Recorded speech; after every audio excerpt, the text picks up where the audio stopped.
este foro virtual que hacemos para todos ustedes. Un foro virtual en donde tratamos de analizar, de saber exactamente qué fue lo que pasó en un proceso electoral en el que el mundo entero estuvo pendiente. Naturalmente hablamos de las elecciones 2024, elecciones presidenciales en los Estados Unidos, y en donde podríamos decir que el tsunami rojo invadió literalmente todas las esferas políticas de este país y más, porque no solamente se ganó la presidencia tanto con el voto ciudadano como con el voto del colegio electoral, sino que también se ha ganado ya de manera confirmada el Senado, y en una lucha que sigue dando ventaja a los republicanos, la Cámara Baja, el Congreso, la Cámara Baja del Congreso, que sigue naturalmente en esta pelea, definiéndose de acuerdo al conteo de votos que se va llevando a cabo, y en donde, reitero,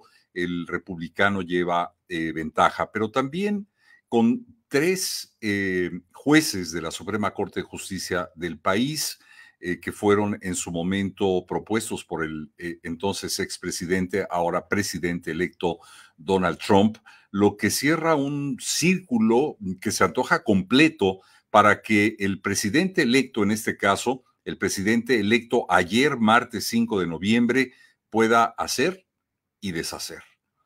¿Hasta dónde las implicaciones de su elección en el ámbito nacional, en el ámbito interno? Y aquí hay que ser muy puntual porque hay en nuestra población una gran inquietud por el tema migratorio. Donald Trump, como parte de su retórica electoral, ha dicho que deportará a millones de inmigrantes indocumentados. ¿Será parte de una retórica electoral o será parte de una política pública que, empezando su gobierno, empezará a ejecutar? No lo sabemos. Pero también en el ámbito económico tendríamos que hablar de la inflación y de los factores que determinan tal vez una de las decisiones más importantes que ayer el pueblo norteamericano tomó con respecto a esta elección. La debilidad demócrata versus las fortalezas que, cuando menos, reitero, en la retórica electoral promueve Donald Trump. Y en el ámbito internacional, con tantas implicaciones en momentos muy delicados para la humanidad. Para abordar todos estos temas que ya tienen un impacto directo en la vida de inmigrantes, de ciudadanos, de residentes legales de los Estados Unidos y también de más allá de estas fronteras, damos la bienvenida al analista político, quien ya ha estado con nosotros, Edgar Rodríguez. Edgar, muchísimas gracias por estar con nosotros esta tarde, en la que pretendemos, bueno, platicar con toda nuestra audiencia que se está sumando a nuestra transmisión. Y yo te pediría en principio que nos expliques qué fue, entendiendo o tratando de entender este fenómeno, qué fue lo que pasó el día de ayer. ¿Subestimamos las encuestas que marcaron hasta el último momento una diferencia mínima entre uno y otro candidato, o estuvieron en juego otros factores como el voto secreto o el cambio repentino tal vez de los indecisos? ¿Qué fue lo que pasó, Edgar?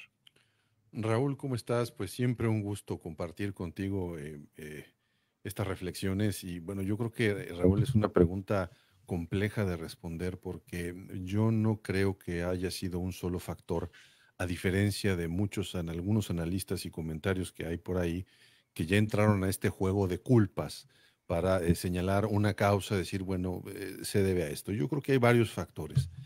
El primero de ellos, yo creo que tiene que ver en el caso, porque yo me confieso de los sorprendidos, no por la victoria de Donald Trump, sino por la enorme diferencia que hubo en su desempeño en términos del voto. Yo sí esperaba una elección más cerrada. Yo era de los que confiamos en los resultados de todas las casas encuestadoras y esperaba, por el caso de Pensilvania, que se iba a resolver el fin de semana, y todo fue sumamente rápido. Entonces, la primera reflexión que yo hago ahí es que me parece, Raúl, que compramos, y me incluyo, la narrativa que surgió desde que Donald Trump empezó a hacer campaña y desde que Kamala Harris obtiene y recupera este espacio para los demócratas, porque tengo la impresión de que había más ganas por parte de nosotros, el público, el electorado, de las propias encuestas, de los medios de comunicación, de ver una competencia electoral, porque la impresión que teníamos y que se tuvo hasta el momento cuando el presidente Biden era candidato y pierde ese debate fue de desolación total, de decir esto ya se perdió, vamos, se pensaba que las elecciones iban a ser un mero trámite a favor del presidente Trump. Entonces, yo creo que hay un estado emocional que influye en esa parte. Ahora, en términos del resultado, yo quiero entender esto, Raúl, como qué es lo que nos dice como sociedad que somos un resultado tan avasallador como el que vimos y tan, digamos, imponente. Primero, me parece que el caballo de batalla, que fue el eje de conversación, el eje central del Partido Demócrata, este asunto del derecho de la mujer a decidir sobre su propio cuerpo, el aborto, me parece que hubo un error de cálculo en las boletas, no porque el sector femenino o inclusive parte de una buena parte del sector masculino del país estuviera, digamos, en contra o a favor de una postura u otra, pero me parece que ahí lo que ocurrió es que se permitió que el aborto apareciera en algunas boletas de los estados, en el caso concreto, por ejemplo, de Pensilvania, en donde se tenía la oportunidad de decidir por separado cuál era la posición con respecto a ese tema en particular.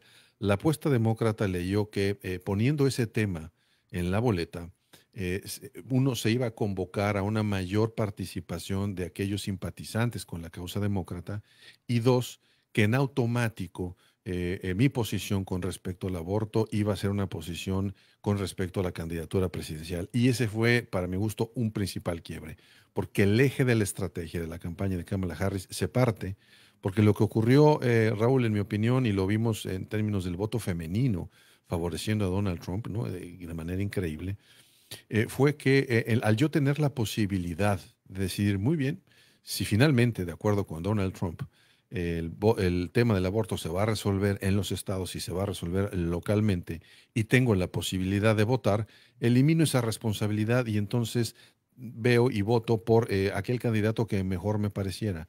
Y el voto que dudo, ese voto que no sabía si votar a Trump por ese solo aspecto, porque estaba de acuerdo prácticamente en todo con él, pero ese era el aspecto que lo había inclinado a, digamos, favorecer a la candidatura a Kamala Harris, y lo vimos en Kansas en las elecciones intermedias, de alguna manera se liberó de ese compromiso, porque entonces tuvo la posibilidad de votar a favor o en contra del tema del aborto, independientemente de votar por la figura presidencial.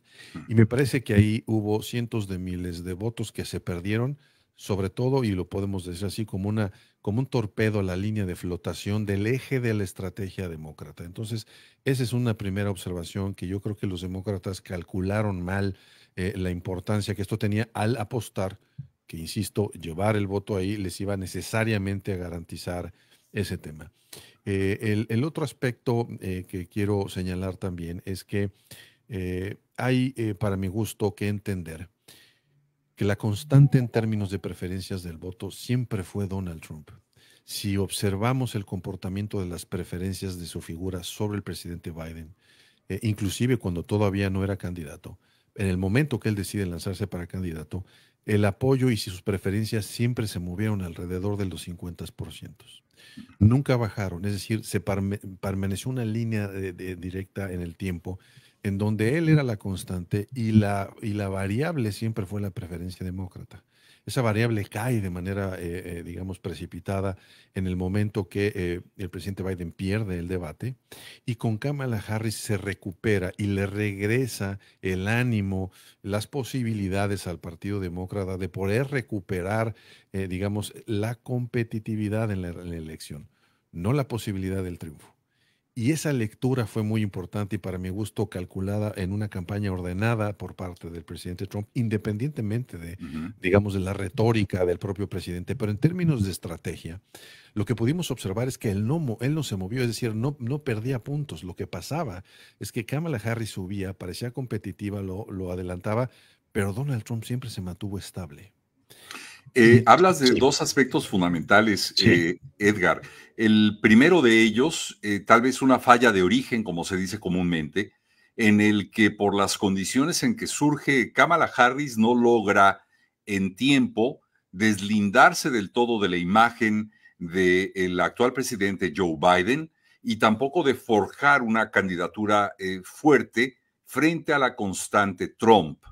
Y por otro lado, el cálculo tal vez mal hecho sobre el tema del aborto. Dos factores que fundamentalmente pudieron haber tenido un impacto directo en la derrota de Kamala Harris y en el triunfo de Donald Trump. Pero, ¿qué me dices, por ejemplo, de aspectos como la economía? Tenemos entendido que en ciertas condiciones la economía que deja Donald Trump no fue muy diferente a la que mantuvo en algún punto Joe Biden. Sin embargo, se habla de que la inflación fue un aspecto fundamental para afectar la campaña, es decir, la candidatura demócrata y fortalecer a la campaña de Donald Trump. ¿Piensas igual? Sí, yo creo que ahí tocas un aspecto muy importante, Raúl, porque alguna vez un estratega político en una conversación me comentaba que cuando un político hace una campaña y necesita explicar cosas, pierde. Y cuando entretiene, gana. Y esa reflexión parte de este sentido de la poca memoria que tiene el electorado, por un lado, pero de una memoria bastante simple. Es decir, la reflexión, en este caso, del hombre que va a votar, la mujer que va a votar, está en términos de referencia muy sencillos. Entonces, esta memoria se ubicaba en: hace 4 años yo tenía más o menos dinero en la bolsa. Hace 4 años yo tenía mi cuenta del banco como estaba. Y lo simple es relacionarlo. Bueno, pues el presidente Trump estaba ahí, entonces gracias a él yo tenía estas características. La complejidad empieza en entender que no, que finalmente el fenómeno, por ejemplo, de inflación no se explica necesariamente con el aumento del gasto del gobierno, que en el caso de la pandemia, el tema de la disrupción de las cadenas de abasto tuvo muchísimo más que ver el comportamiento, digamos, de las estructuras de negocio, la, la interrelación que tienen todas las cadenas de suministro. Eso demanda un pensamiento complejo. Eso demanda que la persona tenga que acudir a mayores explicaciones para interpretar, Raúl, lo que siente. No es un tema, y la mayoría de los que votamos no regresamos a ver nuestras cuentas de banco, el dinero en nuestros bolsillos, y entonces hacemos cálculos complejos para entender, ¿no? Nos estamos recuperando, porque como tú bien dijiste, en términos estrictos de economía, ¿no? El gobierno de Donald Trump no fue uno de los mejores gobiernos en términos de entregar cuentas, digamos, económicas, ni tampoco, ¿no? La inflación ha sido una inflación que ha sido rampante y que sigue creciendo. La inflación se detuvo, estamos, digamos, ya llegamos, nunca pasó este tema digamos, de la crisis económica que se avisoraba después de la pandemia. El presidente Biden y su plan de gobierno controlaron eso a grado de que en el caso de la gasolina todavía sigue disminuyendo en términos porcentuales muy pocos, pero lo sigue haciendo. Pero Pero no se revirtió la percepción, ¿correcto? exacto, Raúl, eso requiere un pensamiento mucho más complejo que el ciudadano no lo va a hacer. Él se queda con imagen, y entonces entrar a estas explicaciones que lo trató de hacer el gobierno de Joe Biden digamos, de alguna manera una batalla perdida, Raúl, y lo Sí, vimos. sí, porque realmente está en el sentir de la población, tal vez no el medir los niveles de desarrollo o de progreso económico, sino lo que realmente y de manera directa se siente en el bolsillo. Y la Es realidad es correcto. que hoy en el supermercado, en la tienda, no alcanza el dinero como antes. Pero son muchos los factores, como tú señalas, que pudieron haber intervenido en esta decisión final del votante norteamericano que tiñe literalmente de rojo a todo el país. Ahora no hay más que seguir adelante y tomar en cuenta los escenarios que se pueden presentar, Edgar. Hay uno que particularmente, y yo invito aquí a toda la audiencia que nos está siguiendo a través de las diferentes plataformas digitales en esta plática con el analista político Edgar Rodríguez, que tiene que ver con el tema migratorio. En campaña sabemos siempre que se dicen muchas cosas. El Ujú. papel aguanta todo y el discurso político tal vez hasta un poco más. Exacto. Pero ya en el momento de la aplicación de la política pública es diferente por una serie de factores legales, por una serie de factores de interés económico, etcétera, etcétera, etcétera. Donald Trump fue claro en campaña y dijo: yo voy a deportar cada año a 1 millón de inmigrantes y pretendo llegar a los 10 millones de inmigrantes indocumentados en Estados Unidos que serán deportados a sus países. Y con ello, naturalmente, la suspensión o la eliminación de importantes programas que acercan a este camino de ciudadanía o de regularización legal a miles de inmigrantes que están en este país y a la separación de familias también. Es decir, hoy encontramos que muchos inmigrantes indocumentados, si ayer tenían miedo, hoy tienen terror, Edgar. Sí. Es factible que, hablando específicamente de esta propuesta de campaña del presidente Donald Trump, pueda llegar efectivamente a afectar ese nivel al inmigrante indocumentado en Estados Unidos? La respuesta sería, Raúl, sí, pero no en los volúmenes que Donald Trump habla. Por dos razones. Primera, porque hay también todo un aparato burocrático y una serie de implicaciones procedimentales que se tienen que cumplir independientemente de la voluntad de quien sea, no solamente del presidente. Hay que recordar cuando él, de alguna manera, justo al inicio de su gobierno, en su primer periodo, cuando él convoca, digamos, este asunto de detener la inmigración de musulmanes, que no aplicó de manera inmediata, porque primero no tenía la experiencia administrativa y en política pública para que se lograra. Segundo, porque esto requiere de una coordinación entre agencias, entre procesos, que requiere presupuesto. Es decir, la implementación lleva un proceso que es independiente de la voluntad o del voluntarismo del funcionario público. Entonces, ¿por qué digo que sí, no? Porque no tengo la menor duda que los primeros 100 días del presidente Trump van a ser intensos y rápidos. Él va a necesitar legitimar este control que ahora tiene para un poco justificarse y decir, no, no soy el presidente, soy el rey, ¿no? En términos de esta narrativa que él ha construido. Y para eso necesita demostraciones rápidas.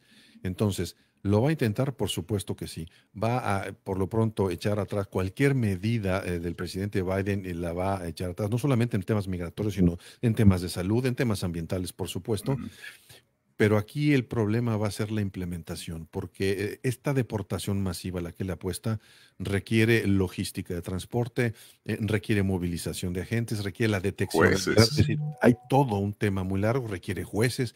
Y el aparato de Estados Unidos, la burocracia no está preparada para eso y no se prepara en 100 días y ni tampoco en un año.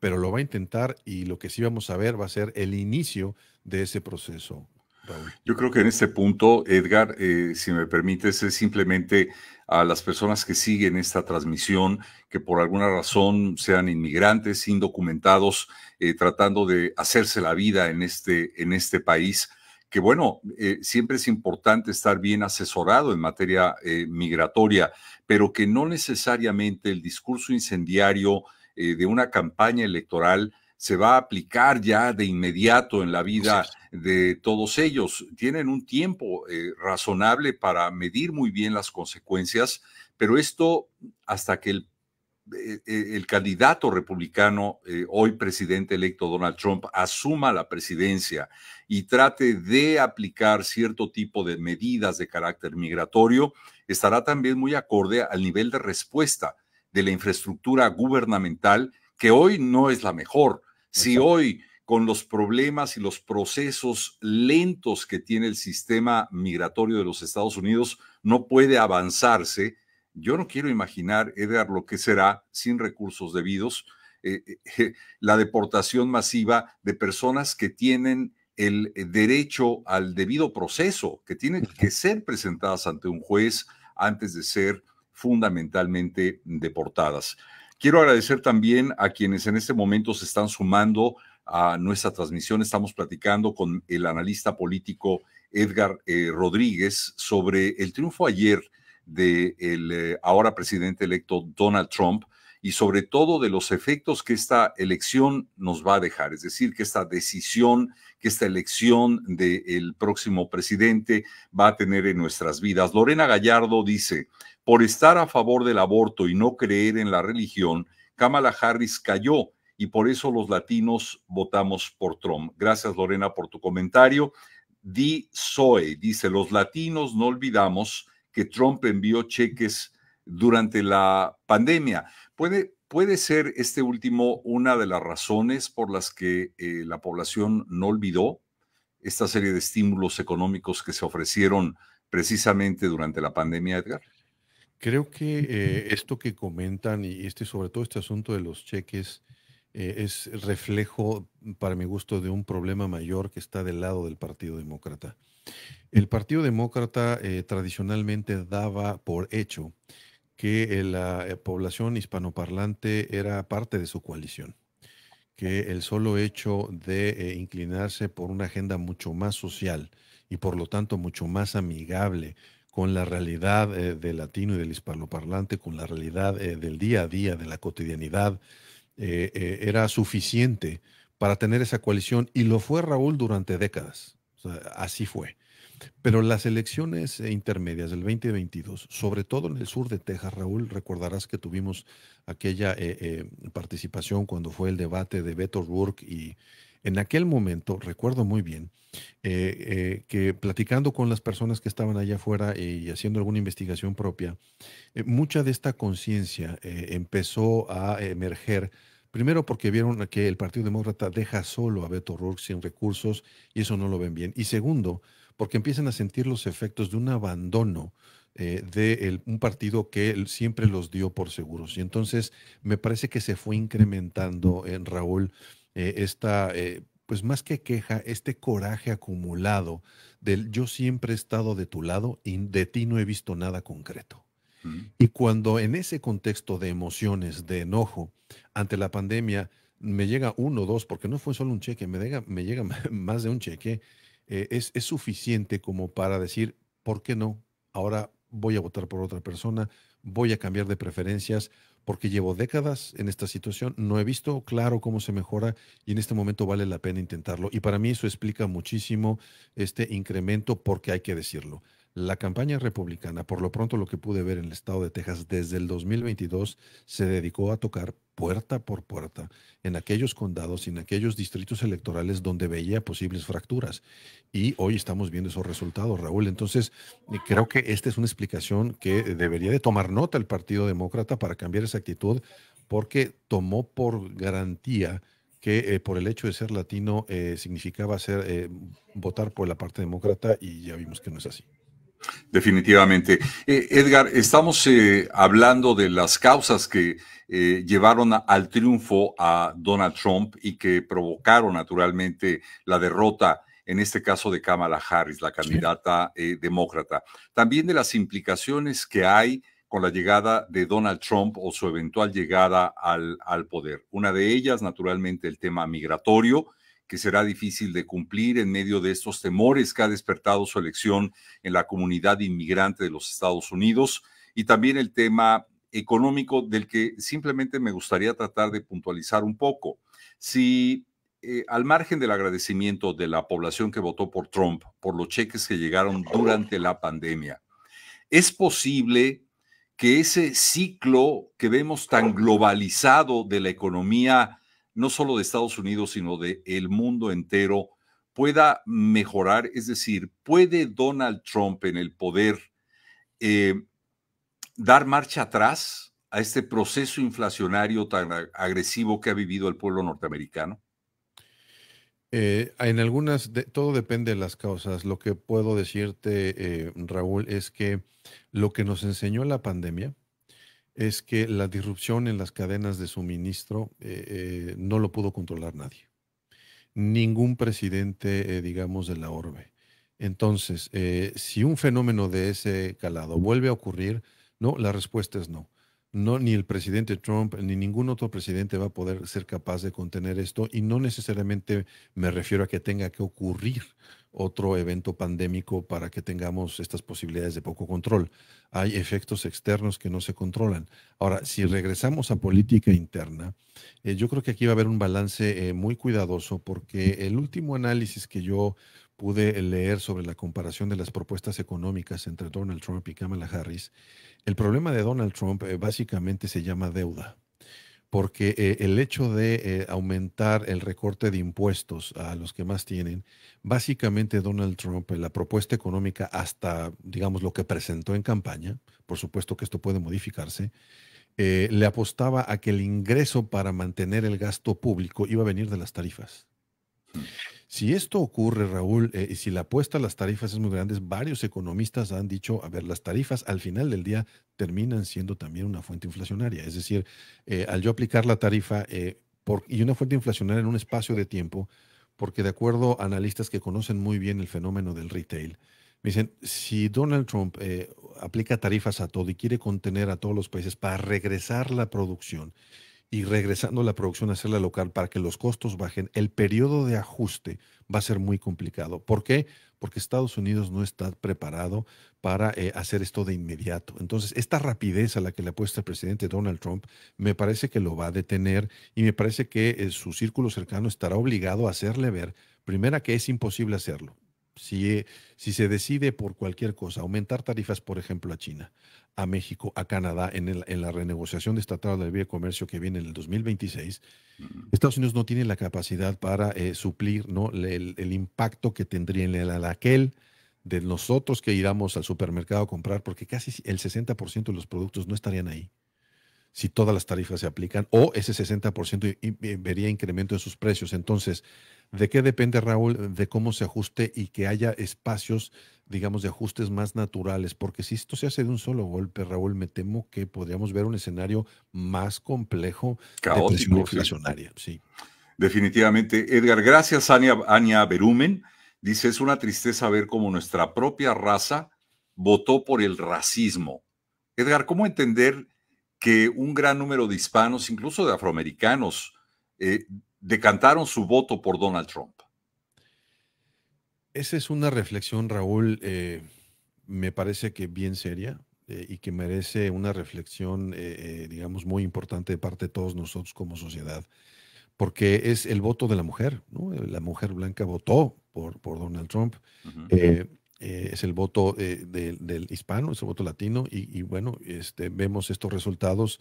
El voto de muchos grupos religiosos también se inclinaron en ese sentido. Entonces, aquí hay un debate interesante, Raúl. Primero, si se votó por Donald Trump es a pesar de estos disparates, a pesar de su retórica, digamos, inflamatoria, de todas estas conductas que se le conocen, de que, bueno, pues él sigue siendo un convicto y se va a tener que dictar una sentencia el 27 de noviembre, y ese es otro problema que va a tener que enfrentar la justicia. A pesar de todo eso, Raúl, se votó por él. La pregunta aquí es a pesar de ello o por ello, porque entonces esto abre la posibilidad de una normalización, de una cultura en donde el hartazgo fue tan grande, y tú hiciste un comentario muy importante que tiene que ver con esta incapacidad de Biden de poder evaluar que no fue un presidente bien evaluado a pesar de que haya hecho bien las cosas. En esa sensación, a pesar de todo esto, entonces lo que a mí me explica es que hay dos mecanismos que operaron de manera importante. Primero, el miedo a la pérdida, que es un mecanismo que siempre genera movilizaciones de conglomerados sociales. Y segundo, el enojo o el hartazgo a las condiciones actuales.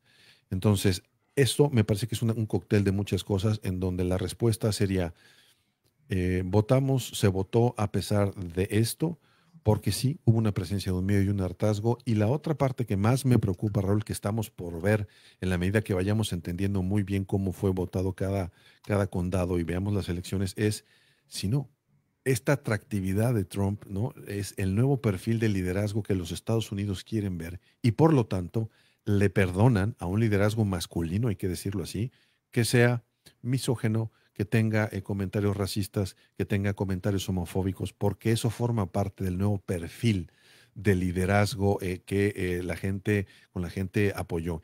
Y esa respuesta, Raúl, la vamos a empezar a ver en el comportamiento, uno, del armado del gabinete del presidente Trump, de cómo llega de sus equipos, con quién forma, y de la conducta que van a tener sus seguidores que se sienten hoy empoderados. Y ahí hay un tema bien importante a reflexionar, Raúl. Bueno, lo que pasa es que estás abriendo una caja de Pandora, Edgar, y para quienes están con nosotros, simplemente yo preguntaría, ¿es el voto a favor de Trump la legitimidad de la llamada doble moral norteamericana?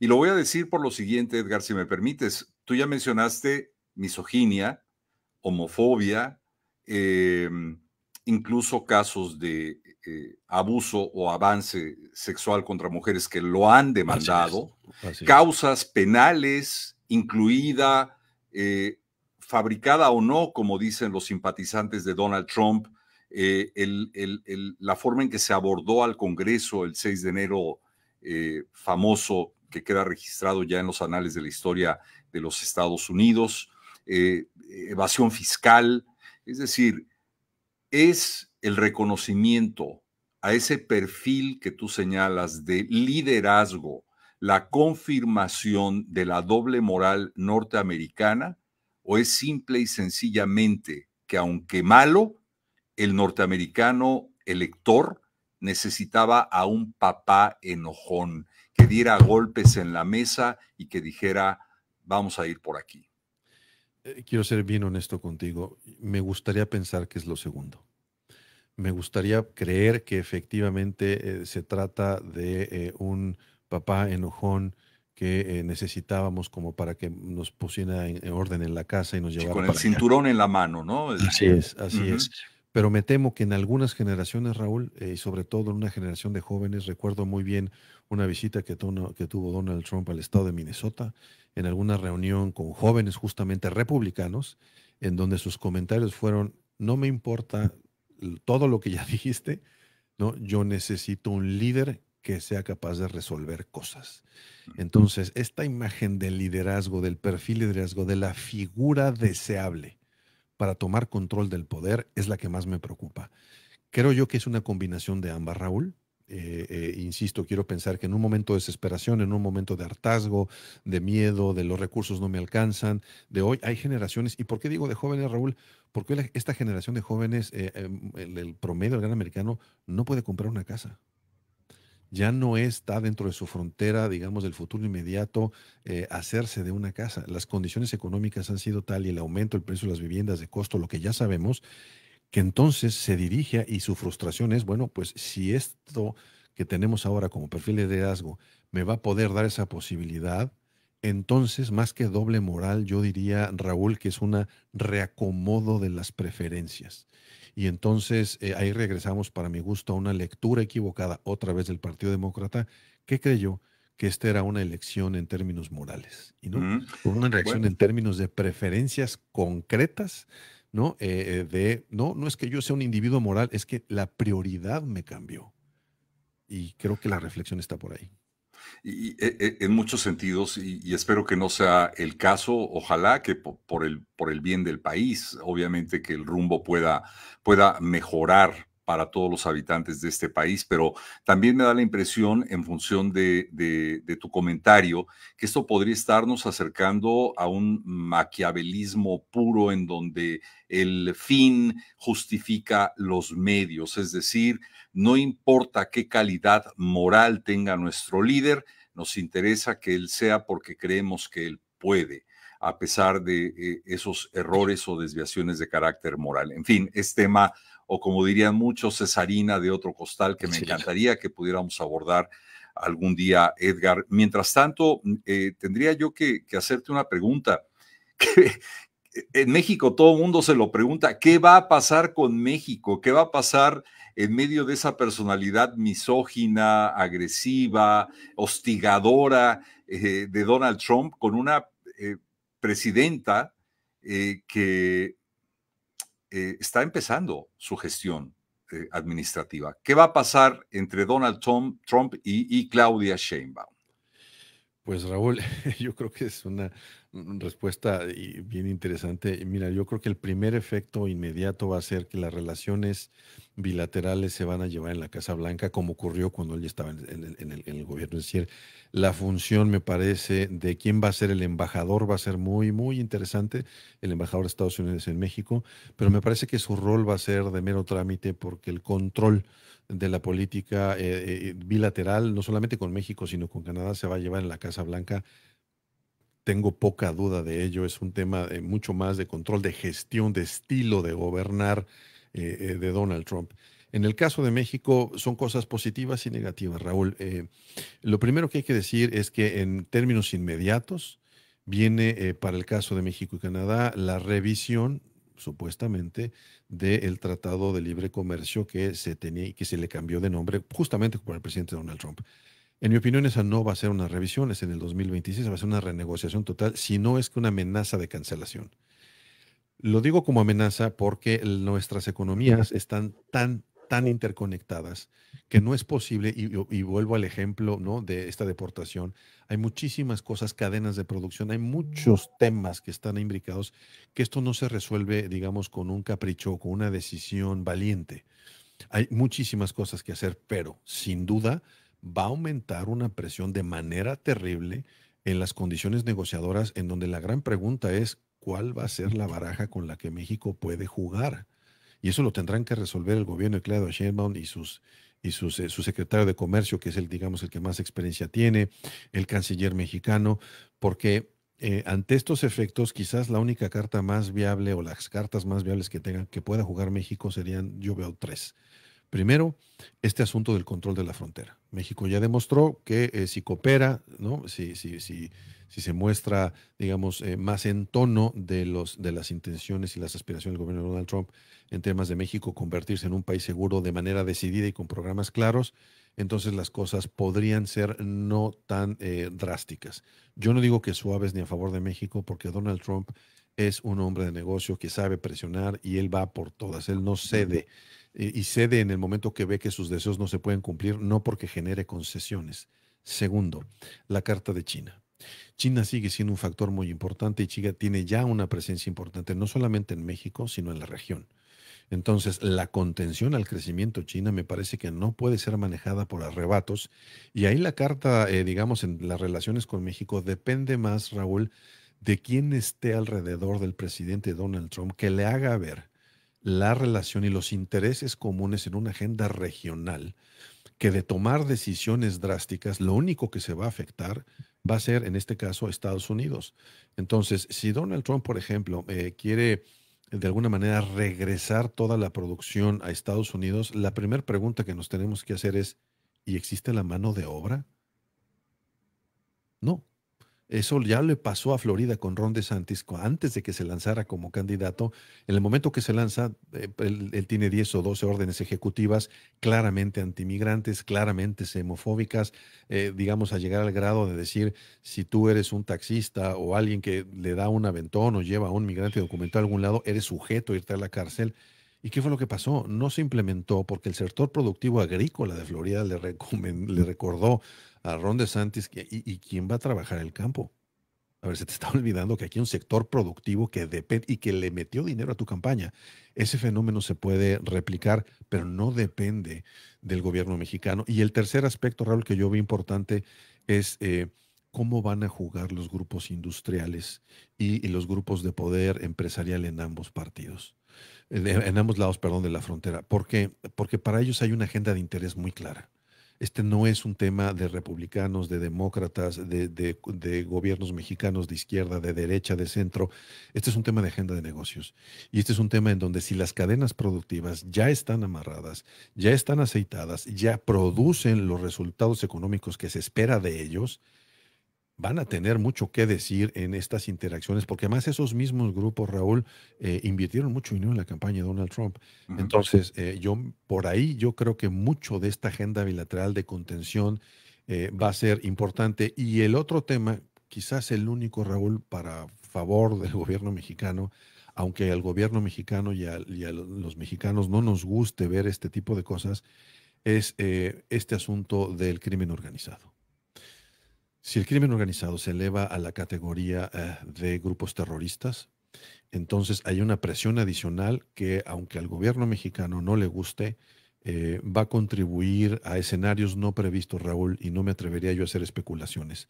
Lo que ha estado claro es que en los últimos años, y esto no es responsabilidad de una sola administración, sino ha sido responsabilidad histórica de los gobiernos mexicanos, no han sido capaces de contener el crimen organizado y hay estados ya, en el caso de algunos, ¿no?, como claramente Guerrero, por supuesto que los fronterizos, Sinaloa. Tamaulipas, Sinaloa, son estados fallidos, Raúl, en donde ya la autoridad prácticamente no existe.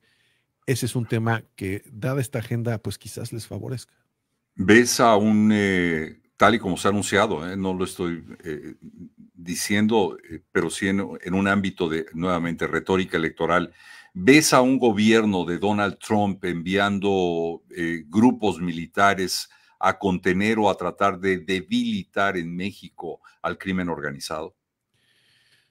Es bien posible, Raúl, y los veo actuando primero en la frontera. A mí me parece que esto va a ser una especie de prueba y error, como se dice vulgarmente, estirar la liga a ver cuánto aguanta. Es decir, no me parecería, no me sorprendería ver incursiones en la frontera de grupos paramilitares o claramente de militares para ver hasta dónde se llega, sobre todo en el caso con la frontera en Tamaulipas. No me parecería exagerado. Creo que esto promovería una crisis diplomática con consecuencias importantes para los asuntos comerciales. Me parece ahí que quien tiene la mano otra vez son estos grupos industriales en donde la señal sería, a ver, muévete todo lo que quieras, pero no afectes esta agenda comercial. Entonces, creo que es incierto, no me parecería, no me sorprendería, Raúl, yo creo que puede ser llegar al extremo de avanzar más en el territorio. Eso ya tiene una lectura, eso ya no es un combate a grupos de crimen organizado, ya es prácticamente una invasión.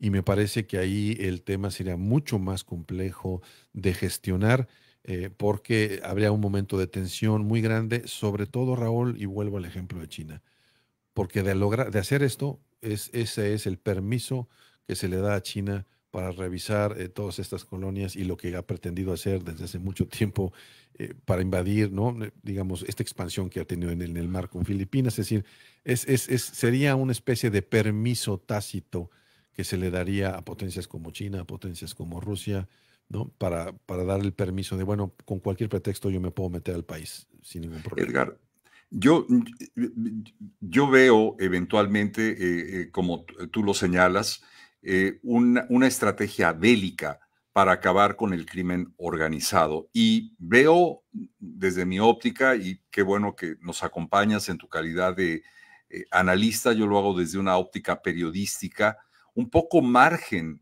es decir, muy poco margen de acción para el gobierno de México ante una eventual intervención de carácter armado contra el crimen organizado en la República Mexicana.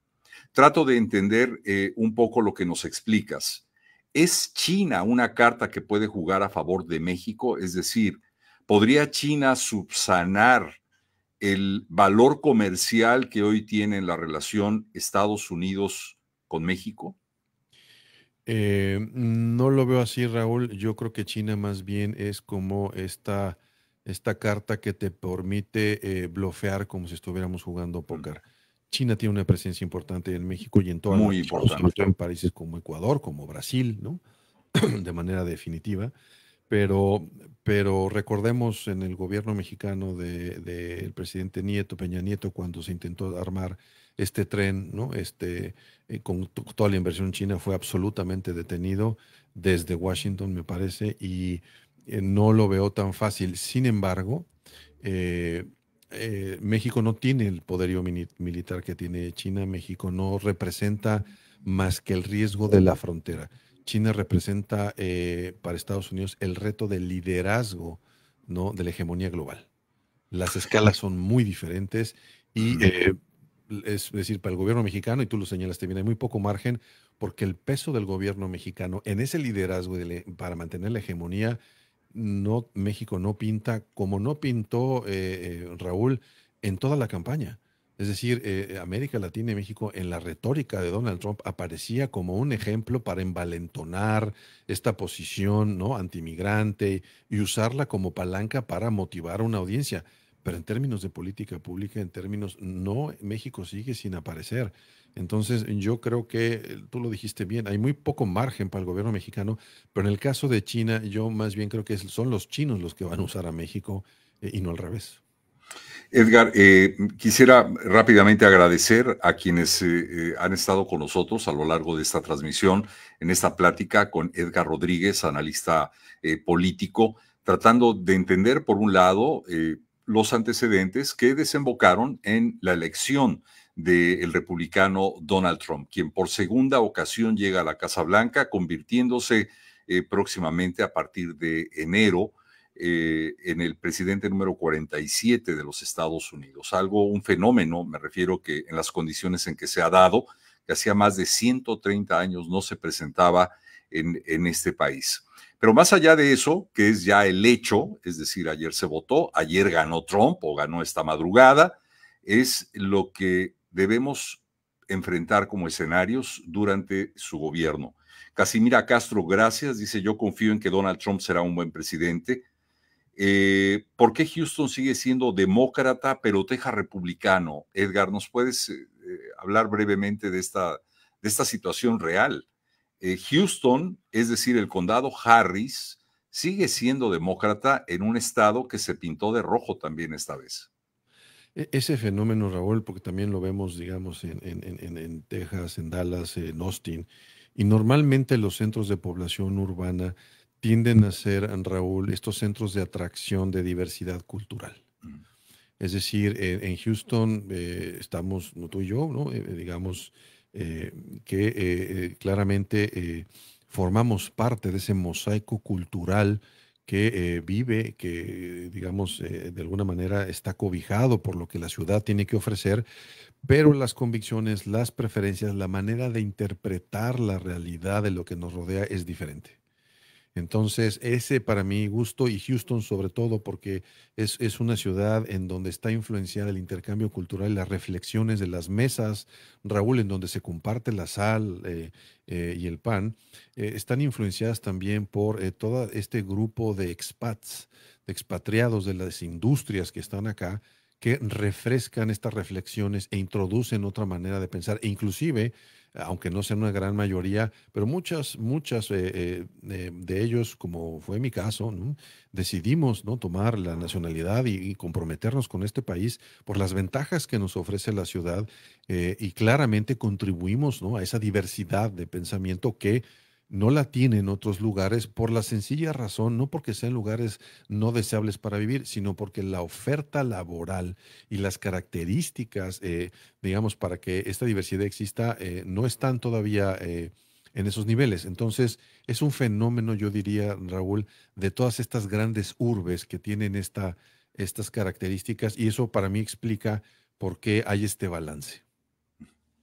Edgar, estamos acercándonos ya al final y quedarán en el tintero para una próxima ocasión, si tú no lo permites, aspectos muy importantes, no solo de la relación internacional que el gobierno de Donald Trump pueda tener, por ejemplo, con países como México, del que hemos podido hablar el día de hoy, tanto en el tema económico, comercial, como migratorio, incluso en función del control fronterizo y el debilitamiento, cuando menos en intención, del crimen organizado en México. Pero hay otros factores que realmente llegan a poner en peligro eventualmente la vida del ser humano sobre este planeta.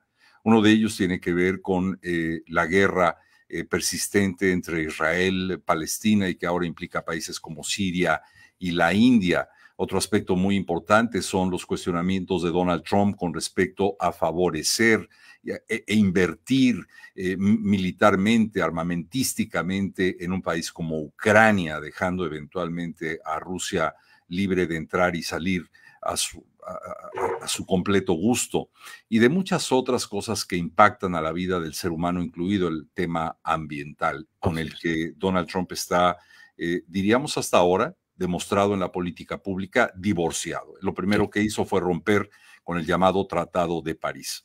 Así que, si te parece, vamos a dejar estos temas para seguirlos analizando. Todavía falta un trecho considerable para que él llegue a la presidencia. Estamos terminando de ver, de confirmar todos los procesos electorales, los resultados finales. Lo cierto es que hay un presidente electo, lo cierto es que hay que enfrentar retos muy fuertes que ojalá deriven en el bien del pueblo norteamericano, pero también diría yo por la influencia tan grande de este país en la vida de los habitantes de este planeta. Muchísimas gracias, Edgar, de verdad, por acompañarnos. Un placer, Raúl, y encantado de seguir conversando contigo y con ustedes en el canal 45 de Univisión. Muchísimas gracias, Edgar. Saludos a todos los que se han unido en esta transmisión en diversos puntos del estado de Texas a nivel nacional. Gracias por haber estado con nosotros y seguimos informados. Los invito para que sigan a través de nuestras plataformas con la mejor información derivada de esta elección y naturalmente de todo lo que le afecta a usted directamente como comunidad. Que pasen todos muy buena noche.